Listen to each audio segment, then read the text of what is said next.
You will address the king with respect, or you will not address him at all." The words cut through the kitchen like a blade, and Alara flinched, her hands stilling over the silver platter she had been polishing for the past hour. The head servant, Margot, stood in the doorway with her arms crossed, her expression carved from disapproval and barely concealed disgust. "And you will certainly not be anywhere near the ceremonial hall tonight. Your presence would be an insult to the occasion." Alara nodded, keeping her eyes downcast as she had learned to do over the years. Speaking only invited more cruelty, more reasons for them to remind her of what she was. Nothing. No one. An Omega without a wolf, without family, without value. She had been found as an infant on the borders of the Blood Moon territory, wrapped in rags so threadbare they disintegrated when touched, with no identification, no pack scent, nothing to indicate where she had come from or who had abandoned her. The Alpha at the E. Time had allowed her to live, a decision many in the pack still questioned, and she had grown up in the shadows of the palace, doing the work no one else wanted to do, eating the scraps no one else would touch, and occupying a space so small and insignificant that most pack members did not even know her name. Tonight was the Ceremonia de Lua de Sangue, an event that occurred once every 50 years when the moon turned the color of fresh blood and the veil between the spirit world and the living. Realm grew thin. It was during this ceremony that the Alpha King would present his chosen mate to the ancestors, to the pack, and to the assembled leaders of every major territory on the continent. For months, the palace had been preparing. Alara had scrubbed floors until her knees bled, polished silver until her reflection mocked her from every gleaming surface, and prepared feast dishes she would never be allowed to taste. She had done it all in silence, as she always did, because silence was survival. The pack had no use for her voice. They barely acknowledged her existence. She was furniture, decoration. Less than either, actually, because at least furniture served a purpose people noticed. "The Lady Seraphina will be arriving within the hour," Margot continued, her tone sharp with anticipation. "She will need attendants to help her prepare. You will stay in the lower kitchens. You will not be seen. Am I understood?" Alara nodded again, and Margot swept from the room with the kind of self-importance that came from serving those who mattered. The moment she was alone, Alara released a breath she had not realized she was holding. Her hands trembled slightly as she set down the polishing cloth. Lady Seraphina, daughter of Alpha Councilman Varinus. Beautiful, educated, powerful in her own right with a wolf as white as winter snow and twice as cold. She was everything an Alpha King's mate should be. Everything Alara would never be. The palace thrummed with energy as evening approached. Alara could feel it even in the depths of the lower kitchens where she had been confined. The actual ceremony would take place in the Grand Hall, a massive chamber carved from black stone and decorated with the sigils of every pack that had sworn fealty to the Blood Moon throne. Alara had only seen it once, years ago, when she had been tasked with delivering fresh linens and had made the mistake of glancing inside. The sight had stolen her breath. Massive columns rose toward a ceiling, painted with the history of their kind, depicting the first wolves, the first transformation, the first Alpha King crowned under a blood moon. Ancient magic saturated every stone, every carving, every inch of that sacred space. She would never set foot in it again. People like her did not belong in places like that. But fate, as Alara would soon learn, cared very little about what people like her deserved or where they belonged. The first sign that something was wrong came in the form of screaming. Not the excited chatter of pack members gathering for the ceremony, but genuine screams of terror that echoed through the stone corridors and made every wolf in the palace freeze. Alara looked up from the potatoes she had been peeling, her heart suddenly racing. The screaming was followed by a sound she had only heard once before, during a raid on the northern border when she was a child. A roar, deep, primal, ancient. The kind of sound that vibrated in your chest and made your bones feel like water. The kind of sound that came from something far larger and far more dangerous than any normal wolf. Fenrir, the Alpha King's war beast. Alara dropped the knife she had been holding, and it clattered against the stone floor. Everyone in the realm knew about Fenrir. The creature was legend-made flesh, a beast from the old times when magic ran thick in the blood of their kind, and monsters walked alongside men. Bonded to the Blood Moon royal line for over 1,000 years, passed down. From king to king, Fenrir was said to be unkillable, unstoppable, and utterly loyal to one thing alone: the true ruler of the Blood Moon Pack. Not the person who wore the crown, but the person who deserved it. The person the old magic recognized. Alara had never seen Fenrir. Few had. The creature was kept in the ancient forest that bordered the palace grounds, emerging only when the king required its presence for war or for ceremonies of the highest importance. And apparently, tonight qualified. Another roar shook the palace, and this time Alara heard the unmistakable sound of stone cracking. She should stay where she was. Margot had been clear. But something pulled at her, something she could not name, something that felt like invisible threads wrapped around her ribs and tugging her toward the upper levels. Before she could think better of it, before logic could override instinct, Alara found herself moving. She slipped from the kitchens and into the corridor, following the sounds of chaos. The palace was in disarray. Servants ran in every direction, pack members shouted contradicting orders, and the scent of fear saturated the air so thickly Alara could taste it on her tongue. She pressed herself against the wall, making herself as small as possible as people rushed past without seeing her. Invisible, as always. She climbed the servant stairs, her heart pounding so hard she thought it might crack her ribs, and emerged on the 3rd level where the grand hall was located. Massive doors stood open, and through them Alara could see pack members crowding the entrance, their faces pale, their eyes wide with shock. She should not look. She should turn around and return to the kitchens before anyone noticed her absence. But that pull, that inexplicable magnetism, dragged her forward. Alara edged closer, slipping between bodies that did not register her presence, until she could see into the grand hall itself. What she saw made her breath catch and her knees weaken. The hall was filled with hundreds of pack members, all dressed in their finest ceremonial attire, all frozen in absolute stillness. At the far end, on the raised dais where the Alpha King's throne sat carved from a single piece of obsidian, stood King Killian Stormborn himself. Alara had seen him before, of course, though always from a distance, always from the shadows where she belonged. He was exactly what an Alpha King should be. Tall, powerfully built, with dark hair that fell to his shoulders, and eyes the color of molten gold. He wore black ceremonial armor etched with silver runes that gleamed in the torchlight, and his presence alone commanded attention, respect, submission. Beside him stood Lady Seraphina, draped in white silk that contrasted beautifully with her pale skin and platinum hair. She looked like a goddess. She looked like a queen. But neither of them was what had captured the attention of every person in that room. Between the throne and the assembled crowd stood Fenrir. If you are enjoying this story, do not forget to leave a like and subscribe to the channel for more emotional stories like this one. The creature was massive, easily twice the size of the largest wolf Alara had ever seen, with fur as black as a starless night, and eyes that glowed with an eerie blue light. Its shoulders were broader than a man was tall.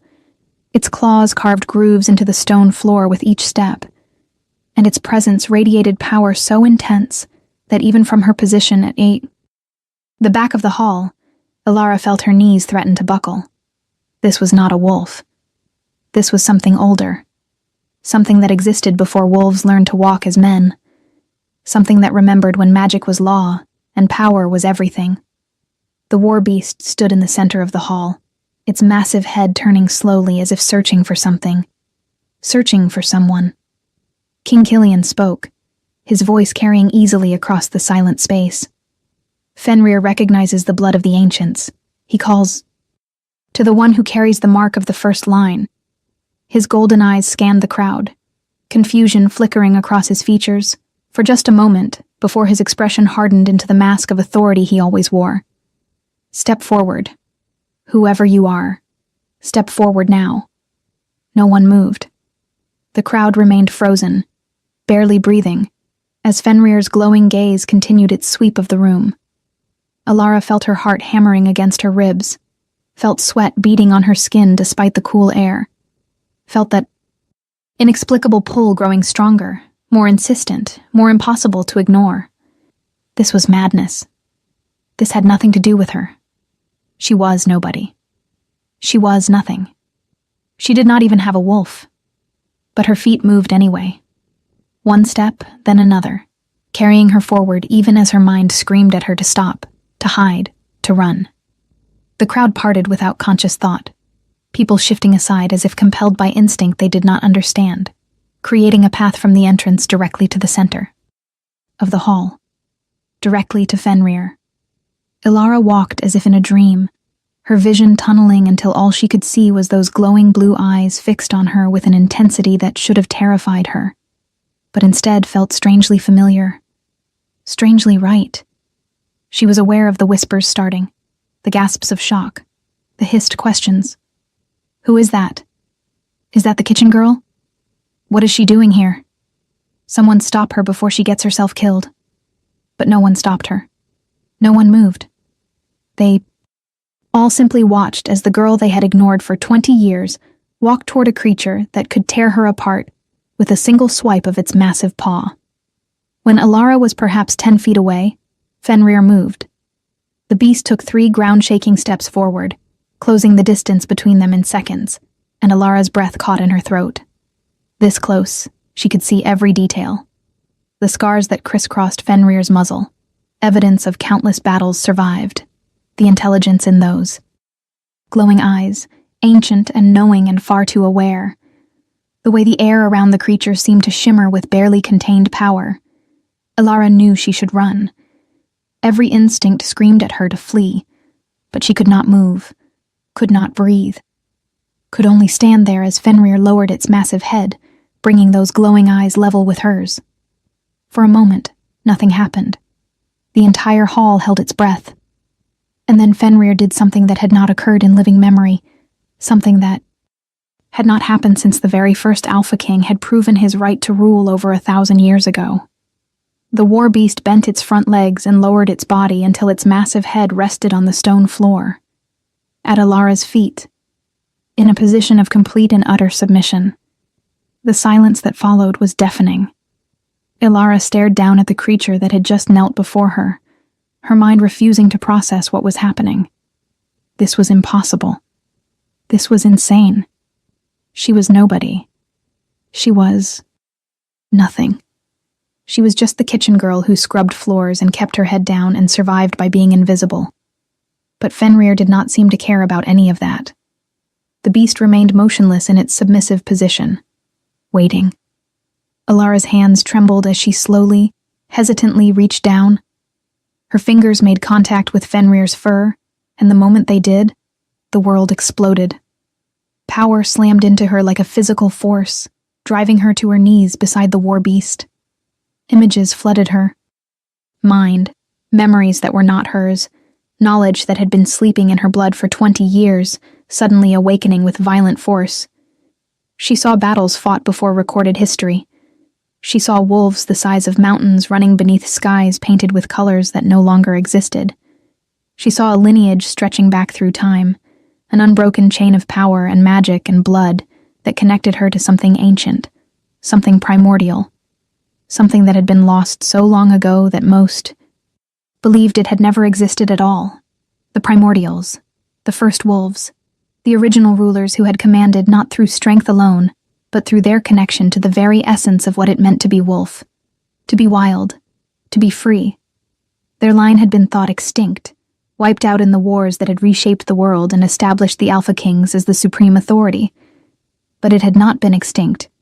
It had been hidden, protected, waiting for the right moment to resurface, waiting for the right person to carry it forward. Alara gasped as the visions released her, leaving her kneeling beside Fenrir with tears streaming down her face and power crackling along her skin like lightning. She looked up, her vision swimming, and found King Killian standing directly in front of her. He had moved from the dais without her noticing, had crossed the hall in seconds, and now he stared down at her with an expression she could not read.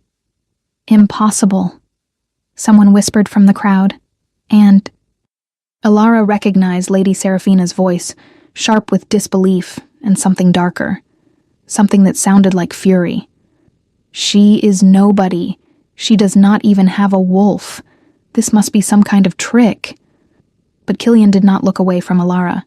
His golden eyes searched her face as if seeing her for the first time, as if the girl who had been invisible to him for her entire life had suddenly become the only thing in the room worth looking at.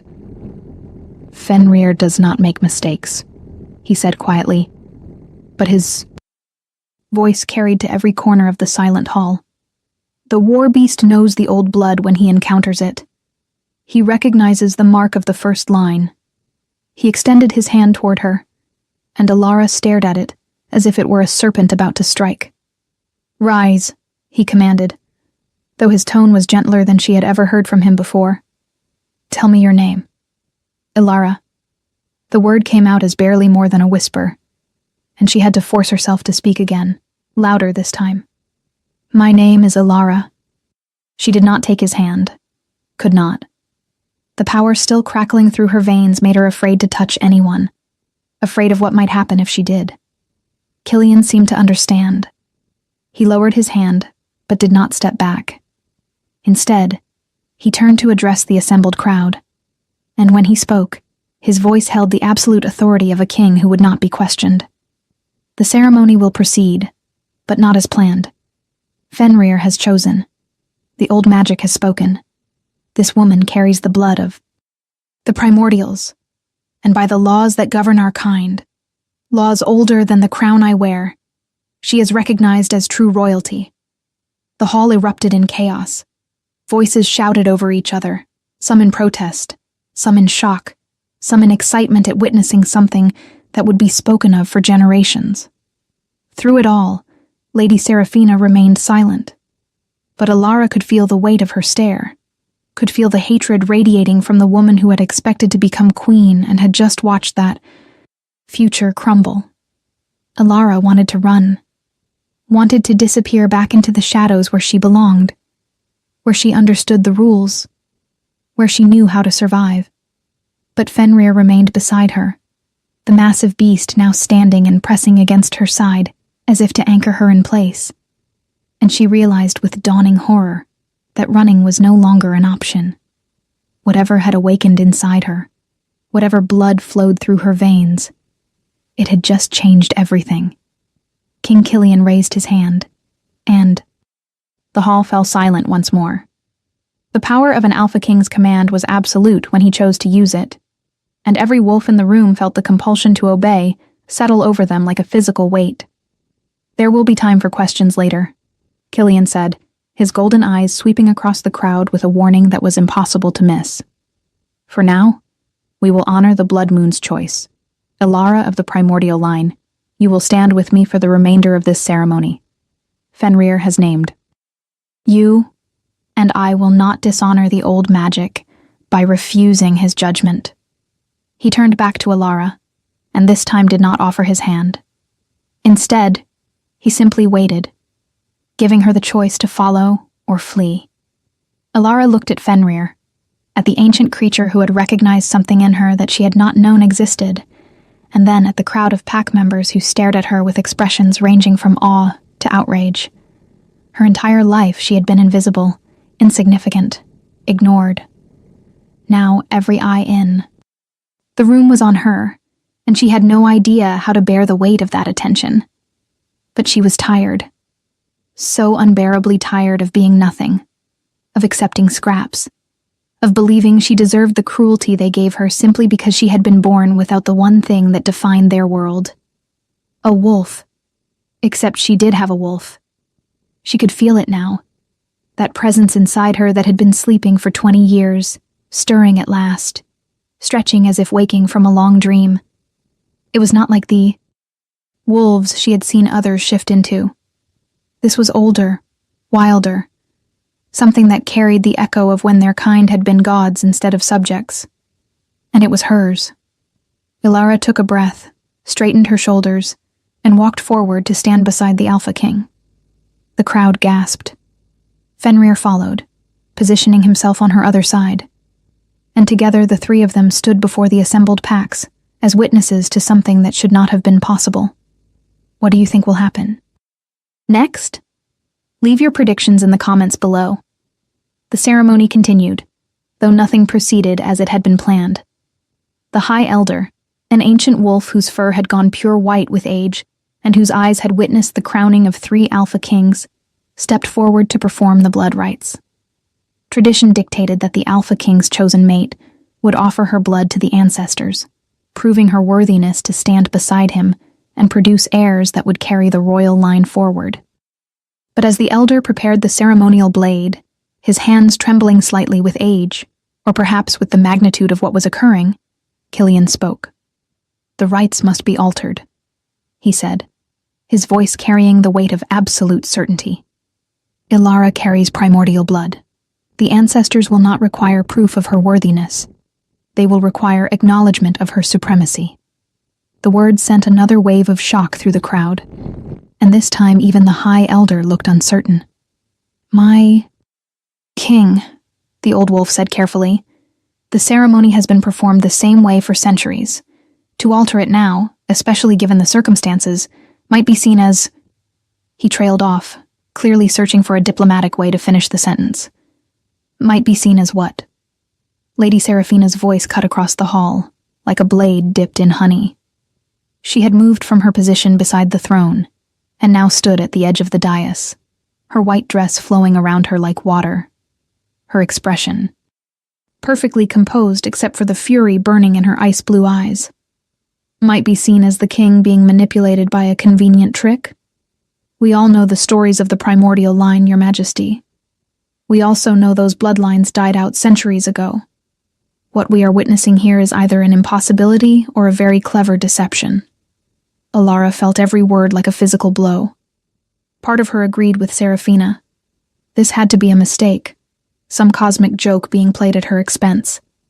But the power thrumming through her veins, the way Fenrir pressed protectively against her side, the memories still echoing in her mind of battles and magic, and a time when her ancestors had shaped the world itself, all of it insisted this was real. Killian turned to face Seraphina, and the temperature in the hall seemed to drop. When he spoke, his voice carried the kind of quiet danger that made seasoned warriors take a step back.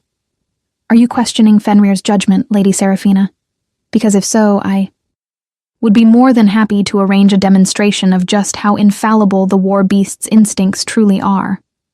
The threat was unmistakable, and Seraphina's perfect composure cracked just slightly, a flicker of fear crossing her features before she smoothed it away.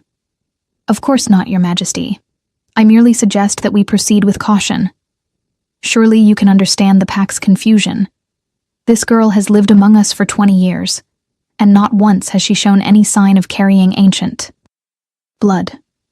Not once has she even manifested a wolf. It is unusual, to say the least." She was right, of course. Ilara could feel the doubt rippling through the assembled crowd, could see it in the faces of pack members who had ignored her for 2 decades, and now were being asked to accept that she was somehow royalty. It was absurd.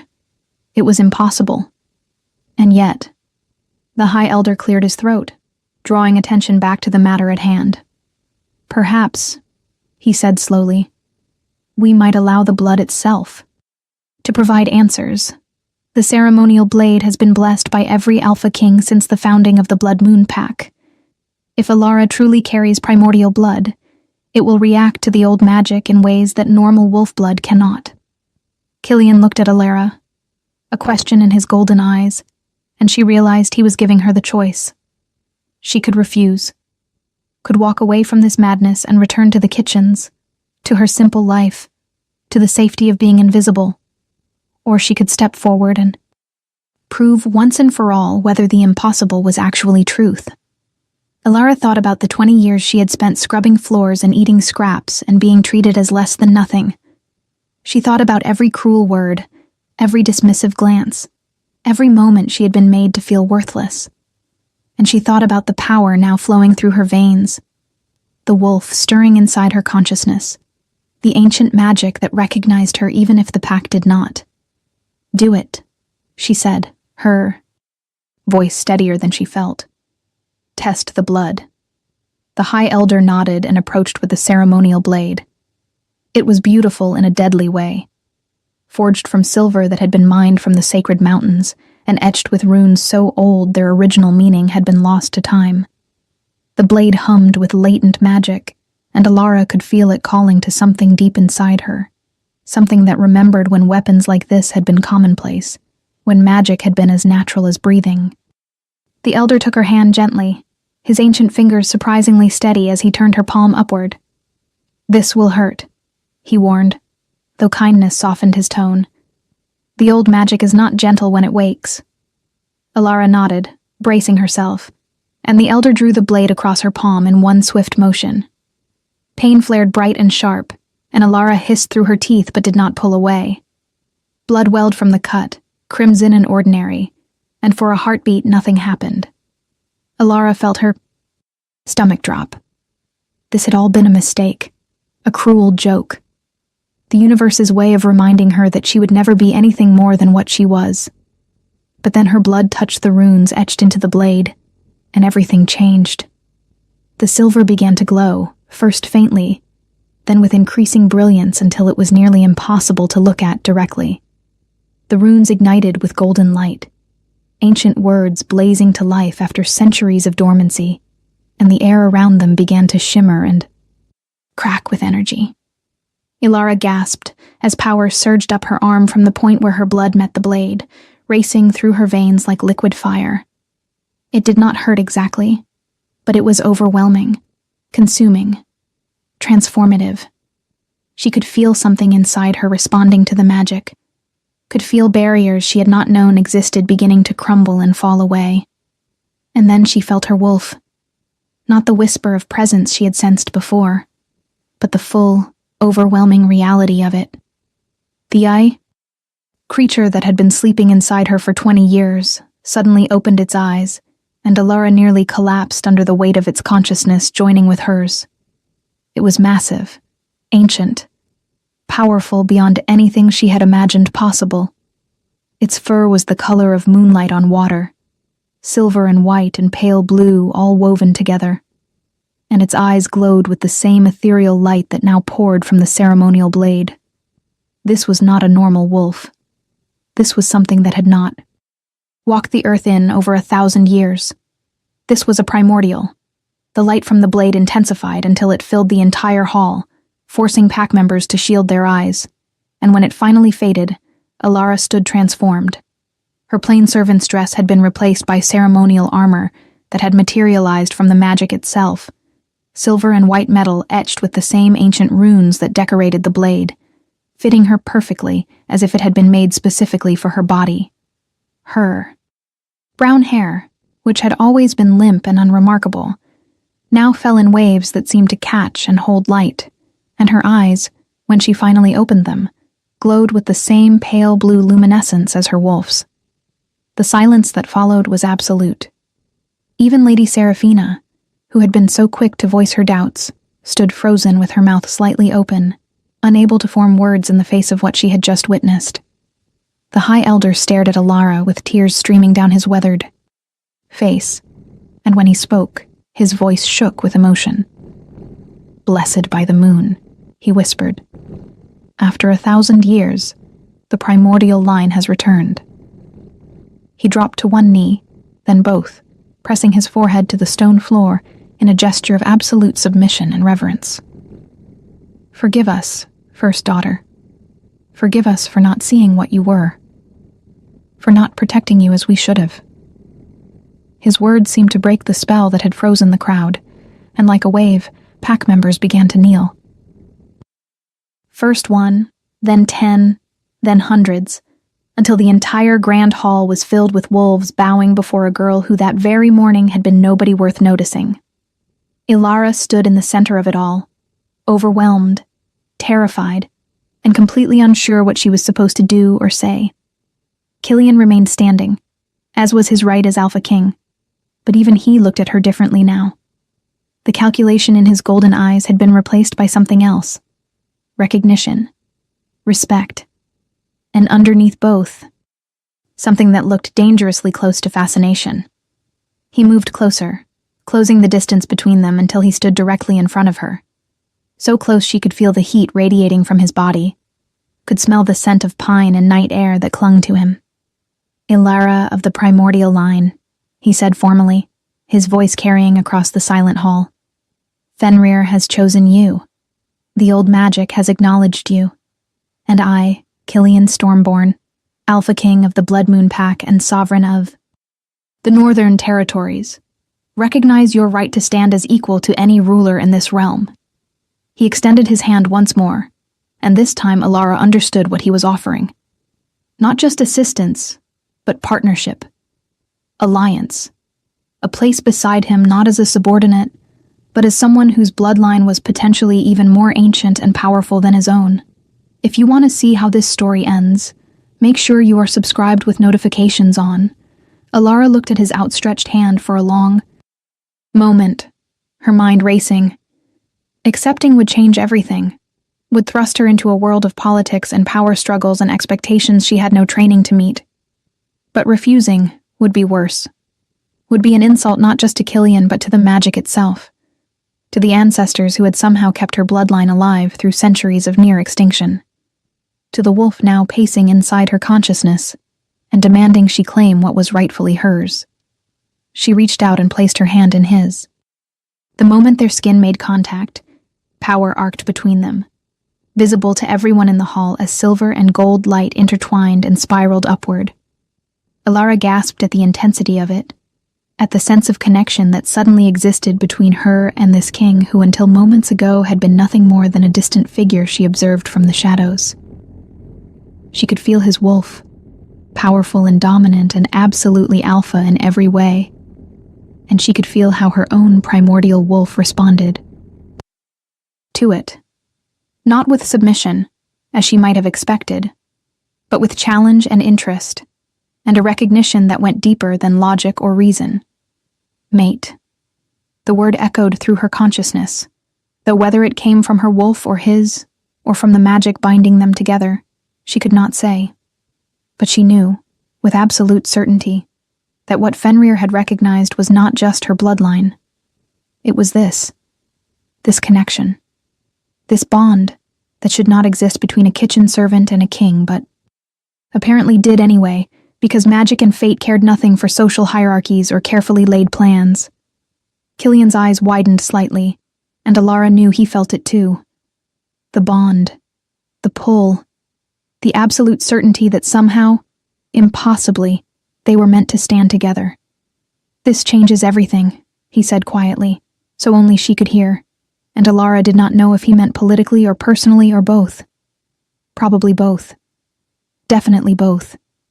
He turned to address the crowd, though he did not. Release her hand, and when he spoke, his voice carried the weight of absolute authority. "The Ceremonia de Lua de Sangue will conclude as the old magic demands. Ilara of the primordial line will stand beside me not as consort, but as equal ruler, as the ancient laws decree when one bearing the first blood is discovered." The implications of those words rippled through the hall like shockwaves. Equal ruler. Not queen in the traditional sense, subordinate to the king, but actual shared sovereignty. It was unprecedented, radical, and according to laws so old, most wolves had forgotten they existed, completely legitimate. Lady Seraphina made a sound that might have been a laugh or might have been a sob. Ilara could not tell which. And then the woman turned and walked from the hall with her head high and her white dress trailing behind her like the ghost of futures that would never be.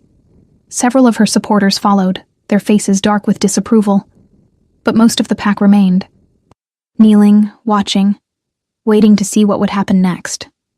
What happened next was that Killian led Ilara to the dais, to the throne carved from black obsidian, and gestured for her to stand beside him while the High Elder completed the blood rites. The ceremony that followed was ancient and complex, involving oaths spoken in languages Ilara did not consciously know but somehow understood. involving her blood mixed with Killian's and offered to the ancestors, involving Fenrir standing guard, beside them as witness and protector. Through it all, Ilara felt as if she were moving through a dream, her mind unable to fully process the magnitude of what was occurring. Just this morning she had been invisible, worthless. Now she stood beside the most powerful wolf in the realm, while hundreds knelt before her and ancient magic sang in her veins. When the ceremony finally concluded, the first light of dawn was breaking through the high windows of the grand hall, painting everything in shades of gold and pink that seemed almost gentle after the intensity of the blood moon's red glow. Killian turned to her, and for the first time since this all began, he allowed his formal mask to slip just slightly. "You must be exhausted," he said, and there was genuine concern in his tone. "We should get you somewhere you can rest, somewhere you can process everything that has happened." Ilara wanted to laugh at the absurdity of that statement. Process? How did one process discovering they were descended from ancient royalty? How did one process developing a mate bond with an alpha king? How did one process going from servant to sovereign in the span of a single night? But before she could respond, before she could even begin to formulate words that might express the chaos in her mind, the doors to the grand hall slammed open with enough force to crack the stone frame. A messenger stumbled in, his clothes torn, his face streaked with blood, his eyes wild with panic. "Alpha King," he gasped out, barely able to stand. "The eastern border. We are under attack. An army, thousands strong, led by wolves we have never seen before. They carry banners marked with symbols from the old wars. They are asking for the primordial. They are demanding she be turned over to them, or they will destroy everything." The hall erupted in chaos once more, but this time the fear was different. This time it was immediate and real. Killian's expression hardened instantly, the brief moment of gentleness vanishing behind the mask of a king who had led his people through countless battles. He looked at Ilara, and in his golden eyes she saw both protection and a question. She had just been acknowledged as his equal. That meant whatever decision they made next, they would make it together. "They want me," Ilara said, surprised by how steady her voice sounded, despite the terror clawing at her insides. "If I go to them, if I surrender myself, will they leave the pack alone?" "No." Killian's response was immediate and absolute. "You are under my protection now. Under Fenrir's protection. Under the protection of every wolf who just witnessed your blood awaken. I do not surrender what is mine, and you are not going anywhere near whatever force is at our borders." His possessiveness should have bothered her, should have felt like just another cage, but instead it settled something inside her that had been vibrating with fear. She was not alone in this. Whatever happened next, she would not face it as the invisible kitchen girl who had no one and nothing. She would face it as what she apparently was: a primordial, a ruler, a woman with power she was only beginning to understand. "Then we go to them together," Ilara said, and watched Killian's expression shift from protective anger to something that looked almost like pride. "We find out who they are and what they want, and we show them that the primordial line does not bow to threats." Fenrir, who had been silent throughout the ceremony, chose that moment to release a roar that shook the very foundations of the palace. The ancient war beast's eyes glowed brighter, and Ilara felt her own wolf respond, felt power rising inside her that was both terrifying and exhilarating. Whatever was waiting for them at the eastern border, whatever ancient enemies had emerged from history to threaten her pack, they would learn very quickly that awakening a primordial was not the same as defeating one. Killian smiled, and it was the smile of a king who had just realized he had gained not just a mate, but an ally, who might actually be strong enough to stand beside him in the battles to come. "Then we ride at dawn," he said, his voice carrying to every corner of the hall. "Prepare for war." The crowd began to move, wolves rushing to gather weapons and armor, messengers running to alert the pack's warriors, the organized chaos of an army mobilizing for battle. Through it all, Ilara stood beside the Alpha King with Fenrir at her side, and magic crackling along her skin. And for the first time in her 20 years of life, she did not feel invisible. She felt seen. She felt powerful. She felt like she might actually deserve the destiny that had just crashed into her life and changed everything. The battle that followed would be spoken of for generations. The army at the eastern border turned out to be remnants of the old families, wolves who had served the primordial line before it fell, and who had been waiting centuries for a true heir to emerge. They had not come to destroy but to kneel, to offer their service, to pledge their loyalty to the bloodline they had never stopped believing would return. But their arrival had triggered responses from other factions, from packs who feared what a resurgent primordial line might mean for the current power structures, from political rivals who saw opportunity in chaos, from ancient enemies who remembered when the first wolves had ruled with absolute authority and wanted to ensure that could never happen again. The fighting lasted 3 days. 3 days of blood and battle and magic unleashed in ways that had not been seen since the wars that reshaped the realm. Ilara fought beside Killian, her primordial wolf emerging for the first time, and proving to be every bit as powerful as the legend suggested. She moved through the battlefield like moonlight made flesh, her silver fur glowing even in daylight, her power washing over enemies and allies alike. Fenrir fought with her, the ancient war beast obeying her commands as readily as it obeyed Killian's, and together they became a force that could not be stopped. Pack members who had ignored her for 20 years watched in awe as the kitchen girl they had dismissed proved herself to be a warrior queen in every sense of the word. When the dust finally settled, when treaties had been signed and alliances forged, and the last of the hostile forces either defeated or integrated into the Blood Moon Pack, Ilara stood once more in the grand hall beside Killian. This time, though, there was no ceremony, no crowd, just the two of them, and the dawn light streaming through windows that had been shattered during the fighting and hastily repaired. "You saved us," Killian said quietly. "Your power, your presence, it turned the tide. Without you, we would have been overwhelmed." Ilara shook her head. "We saved each other. That is what mates do, is it not?" The word hung between them, finally acknowledged, and Killian reached out to cup her face in his hand, his touch gentle despite the calluses from years of wielding weapons. "I did not choose you," he admitted. "Fenrir did. Fate did. But given the chance to choose again, knowing everything I know now, I would choose you every single time." Ilara felt tears prickling at the corners of her eyes, though whether from exhaustion or emotion or relief that she had survived, she could not say. "I spent 20 years being invisible," she whispered, "being nothing. And now I am everything I never knew I could be. It is terrifying." "I know," Killian said, and the understanding in his voice made her believe he truly did. "But you do not have to carry it alone. That is what this bond means. That is what being equals means. We face it together." He leaned in slowly, giving her time to pull away if she wanted, but Ilara did not want to pull away. She wanted this, wanted him, wanted the life that had been offered to her, impossible as it seemed. When their lips finally met, the kiss was soft and careful, a promise rather than a demand, and when they pulled apart, Ilara saw her own wonder reflected in his golden eyes.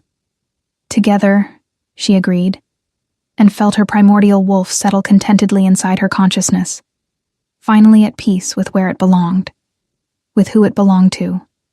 The weeks that followed were a whirlwind of political maneuvering, of learning to navigate court politics, of discovering the full extent of her powers and what it meant to be a primordial in a world that had forgotten her kind existed. Ilara made mistakes. She struggled. There were moments when she wanted nothing more than to return to the simple invisibility of scrubbing floors and being ignored. But Killian was there, patient and supportive, and occasionally frustrated, but never dismissive, never cruel. And slowly, carefully, Ilara began to grow into the role that had been thrust upon her. She appointed advisors from among the wolves who had once ignored her, choosing those who had shown kindness when they did not have to, and she began to implement changes that would ensure no one else in the pack would ever feel as worthless as she once had. Lady Seraphina eventually returned to court, her pride wounded but her political instincts too sharp to stay away from power permanently. She and Alara would never be friends, but they developed a careful professional respect, and Seraphina proved to be invaluable when it came to navigating the more treacherous aspects of court politics. The High Elder became one of Alara's most trusted advisors, teaching her the old histories, the ancient magics, everything she needed to know about the primordial line and what her ancestors had been capable of achieving. And Fenrir remained at her side always, the ancient war beast becoming as much her protector as Killian's, a living symbol of the bond between old magic and new authority. 6 months after the blood moon ceremony, Alara stood once more in the grand hall, but this time she wore a crown. Not the one Killian wore, which had been passed down through generations of Alpha Kings, but a new one, forged specifically for her from silver mined from the sacred mountains, and set with moonstones that glowed with their own internal light. The coronation was smaller than the blood moon ceremony had been, more intimate, attended only by pack members who had proven their loyalty and allies who had earned their trust. As the High Elder placed the crown on her head and declared her queen in truth, and not just in title, Alara looked out at the faces watching her and marveled at how much had changed. How much she had changed. Killian stood beside her, his own crown gleaming in the torchlight. And when the ceremony concluded and the pack erupted in celebration, he took her hand and led her from the hall to the balcony that overlooked the entire territory. From here, Alara could see the forests where she had once been forbidden to roam, the training grounds where warriors honed their skills, the homes of pack members who now looked to her for guidance and protection. "Do you regret it?" Killian asked softly. "The life you lost? The simplicity?" Alara considered the question seriously, thinking about the girl she had been just 6 months ago, invisible and ignored, and so certain she would never be anything more. Then she thought about the woman she was now, powerful and seen and standing beside a king who looked at her as if she were the moon itself. "No," she said finally. "I do not regret it. That girl needed to die so this woman could live." Killian smiled and pulled her close, wrapping his arms around her as the celebration continued inside without them. "Then we build something new," he murmured against her hair. "Something that honors both the old ways and the new. Something worthy of a primordial queen and the Alpha King who was lucky enough to be chosen by her." Alara laughed, the sound bright and genuine and so different from the quiet, frightened silence she had maintained for 20 years.